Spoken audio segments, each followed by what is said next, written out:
ეს ლურჯი ფერის ველობირიკი. რაღაც მაინც ხომ მკეთება ხალხმა.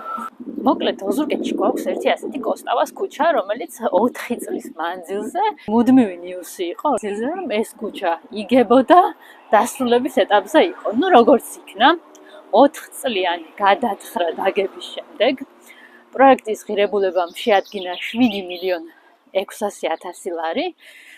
ნუ ხან წყალის გაყვანა დაავიწყდათ მილების, ხან საკანალიზაციო ჭების თავები აცდა. ხელს ტერიტორიაზე გადაკერებული გზები იყო.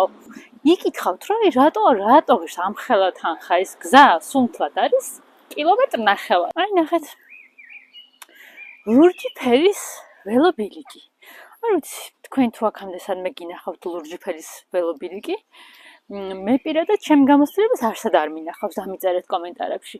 ანუ ქოცობა რას ნიშნავს, რას შეჯიბრებიან ერთმანეთს საქმის კეთებაში ხო, ანუ რომელი უფრო კარგი მონა, იმაში ეჯიბრებიან ერთმანეთს და ჩემი ოზურგეთის ქოცები ყველას ჯობნიან.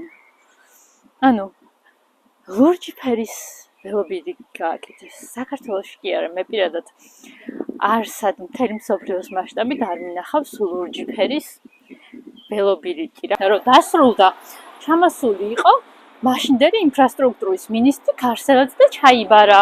ყველაფერი მოეწონა.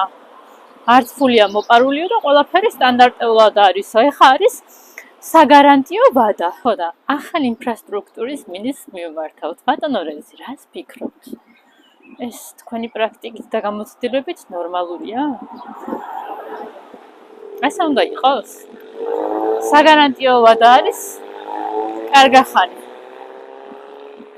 მეჭი მაქვს, რომ ძალიან მარე აითხრევა, იმიტომ რომ უკვე ამოტახილები არის და მიაქციეთ ყურადღება. ვფიქრობ, ბიზნამ ოზურგეთის ქოცები უნდა დააჯილდოოს და არა, ცუდი კაცი ეს თალაკვაძე ბიზნა რასერჩი.